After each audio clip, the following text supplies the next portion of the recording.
these days remain steeped in their original meaning. They are as emotionally resonant as Rosh Hashanah, as sacred as Yom Kippur. On each of these 3 days, the country is inundated with memories of what has been lost and hopes for what may still be gained. And especially since this war began on October 7th, 2023, no one can ignore the sharp tang of heartbreak in the air, or the flashes of brighter future, which linger right at the edges of our vision. Last year, I celebrated these holy days as a resident of Jerusalem, and I admit that it's really strange for me to be in the United States now, because from the comfort of California, I can pick and choose when I want to sink into the remembering and when I want to take a step back.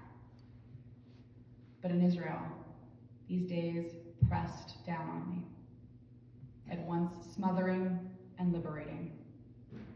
I teetered between the bone-aching grief of ongoing loss and the raw comfort of Israeli resilience. As Americans, we may not be able to fully understand the resonance of these days, but as Jews, with an unavoidable stake in Israel's past, present, and future, I invite us to step into that space as much as possible. These may be the Israeli high holy days, but they are the emotional inheritance of all Jews around the world. These days bear not only echoes of Israeli history, but of our entire people's collective memory. Over the next 15-ish minutes, I will share personal stories, historical narratives, and pieces of music related to each of these 3 holy days. And during that time, I want you to take ownership of this cycle. Imagine that your ancestors escaped from the Nazis, which may well be true. Imagine that your children or grandchildren have fought or will fight in the IDF, which I know is true for some of us in this room. Imagine the overwhelming odds under which Israel fought for and attained her independence, proclaiming herself the Jewish national home, and consider what that might mean for each of you.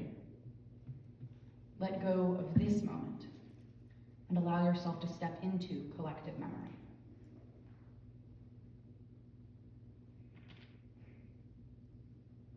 As I said, last Tuesday was Yom Hashoah, the Jewish Day for Holocaust Remembrance. Now, International Holocaust Remembrance Day falls on the anniversary of the liberation of Auschwitz, celebrating the moment when the West finally showed up for the Jews of Europe. But Yom Hashoah commemorates the Warsaw Ghetto Uprising, a tale of Jewish heroism, Jewish strength, Jews who defied the narrative and refused to go as lambs to the slaughter. This day tells us a powerful story about Jewish agency, even in the midst of unimaginable subjugation. Half of the world's remaining Holocaust survivors live in Israel, and some estimate that up to a third of current Israelis are descended from survivors. The memory of the Holocaust is tattooed onto the national DNA. The United States houses the world's second largest population of survivors. And while their stories may not overwhelm our national consciousness as they do in Israel, we must still hear them, attend to them, honor them. If you are in Israel on Yom HaShoah, there is one song you will certainly hear as you walk past each synagogue, as you stroll through each city square. There are hundreds of songs written about the Shoah, but this one doesn't even mention the Holocaust at all. Penned in 1942 by Hungarian-Israeli poet Hanna Senes, the poem is sparse and speaks of the forces of nature and the eternity of the divine. At the time of writing, Senes lived on a kibbutz in what is now northern Israel, but less than 2 years later, she joined the Haganah, the Jewish Defense Force, before the founding of the State of Israel, and embarked on a dangerous mission to save the Jews of Hungary. After parachuting into Yugoslavia and making her way towards the Hungarian border, she discovered that she was too late. She was captured and brutally tortured by the Nazis. And when she refused to give up even a shred of intelligence, which would lead to the capture of her fellow fighters, she was murdered. Senna's story tragically encapsulates the spirit of Yom Hashoah. Like so many Jews, she faced insurmountable odds with an iron spirit, but was nevertheless martyred by the forces of evil. Today, the words of her poem, Eli, Eli, mingle with David Zahavi's haunting melody to call out an imperative. Never forget. We honor those who are lost and those who live on, those in Israel and those around the globe. Step into memory and join me in singing Eli, Eli, which can be found on page 653 of your Siddur.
And then just like that, it's over.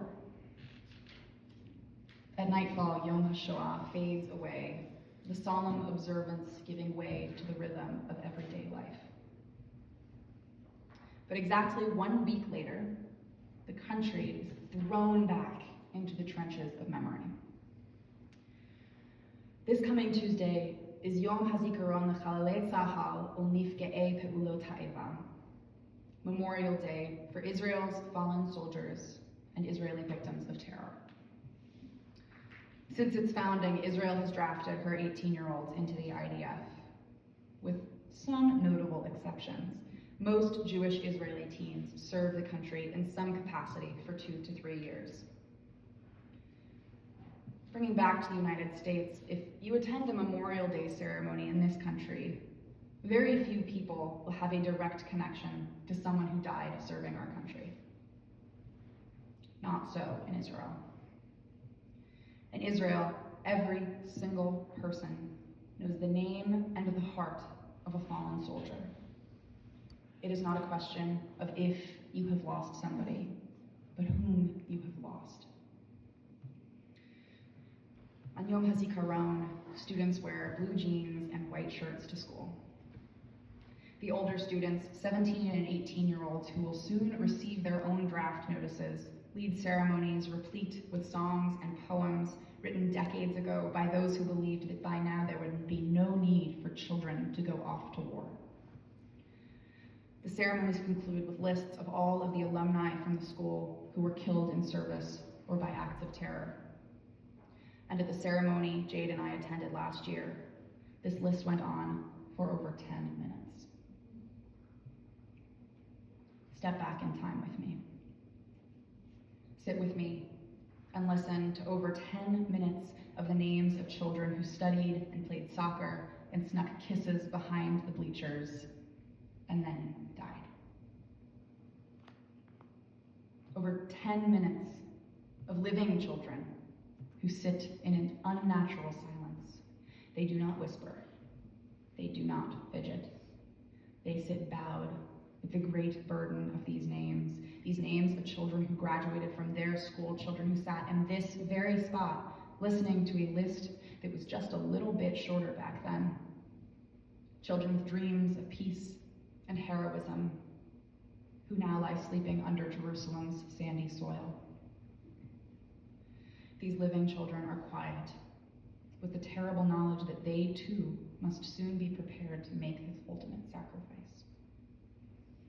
Imagine sitting there, under the baking Jerusalem sun, the air thick with the names of those taken too young. Imagine these are your children.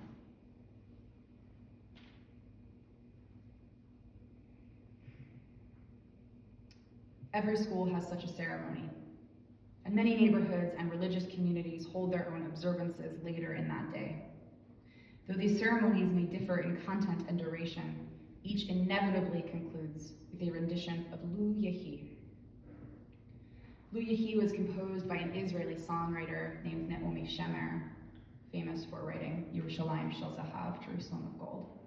And she wrote it during the 1973 Yom Kippur War. When we sing it in a moment, you'll all recognize the melody, because it's written to the tune of the Beatles' Let It Be. But HUC professor Wendy Zierler explains that this song is anything but a literal translation of the original. Instead, Zierler writes, Shemer created a distinctively contemporary Israeli song of prayer.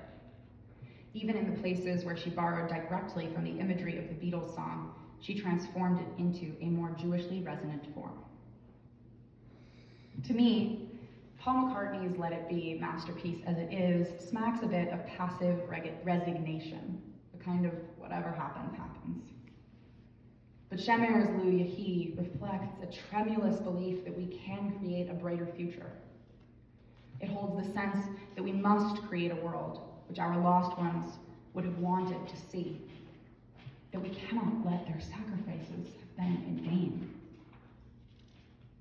It is an audacious hope. It is a hope we cannot afford to relinquish. Lu Yehi honors those who gave their lives to secure Jewish safety. These soldiers directly served the state of Israel, and in doing so protected the nation that serves as a safe haven and spiritual touchstone for Jews around the world. Their loss is our loss.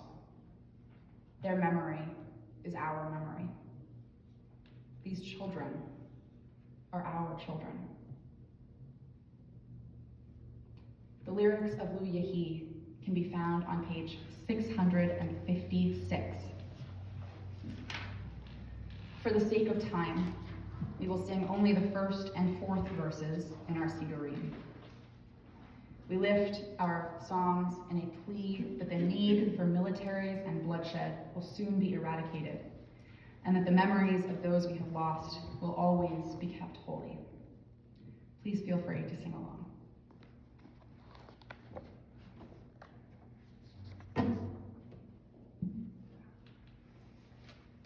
Again, we're on page 656, singing the first and fourth verses.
like that, Yom Hazikaron is over.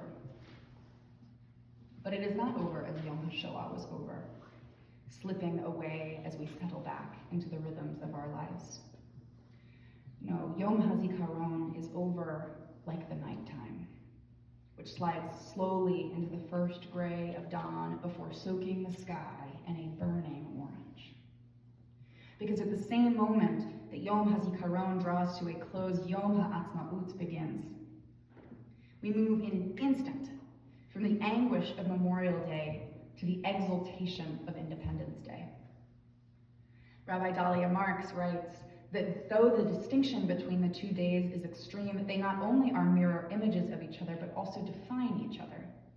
The sense of relief that the state of Israel exists cannot be severed from the sorrow over the loss of life, or from our angst over the character of its existence, both in the present and also into the future.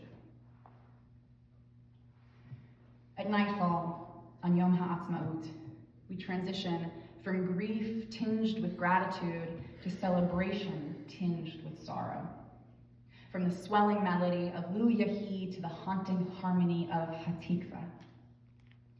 Hatikva was written by early Zionist poet Naftali Hertz Imber in 1878, and Shmuel Cohen set it to music about a decade later. Now, fittingly, Hatikva is one of only 10 national anthems written in a minor key. Just as Jews smash a glass at weddings to recall the pain of exile, Hatikva's stirring melody reminds us of the sacrifices that brought us to this very moment. The words and music combine the Jewish proclivity for memory with our bright dreams for the future. In stark contrast to Yom Hazikaron, the environment on Yom Ha'atzmaut is elevated, it's exultant. Families picnic in the park, crowds flock for folk dancing, and teens sneak beers out to the beach in Tel Aviv. In Israel, Independence Day is not some shallow excuse to party, but something in between a whoop of delight and a sigh of relief. Yom Ha'atzmaut whispers to us, remember what we have been through. Celebrate where we are. Imagine what we could be. As American Jews, we have not only the right, but the responsibility to love Israel, to honor her history, and to hold her accountable for her actions. As we observe these Israeli High Holy Days, I pray that we will live to see in Israel fulfill the dreams set forth in her Declaration of Independence, which states that Israel will be based on freedom, justice, and peace, complete equality of social and political rights to all its inhabitants, irrespective of religion, race, or sex, and it will guarantee freedom of religion, conscience, language, education, and culture. Directly taken from Israel's Declaration of Independence. Ken Yehi Ratzon b'mheira b'yameinu. May it be God's will that this founding vision come to pass speedily and in our days. Please rise if you are able to join me in singing Hatikva on page 678.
Yerushalayim.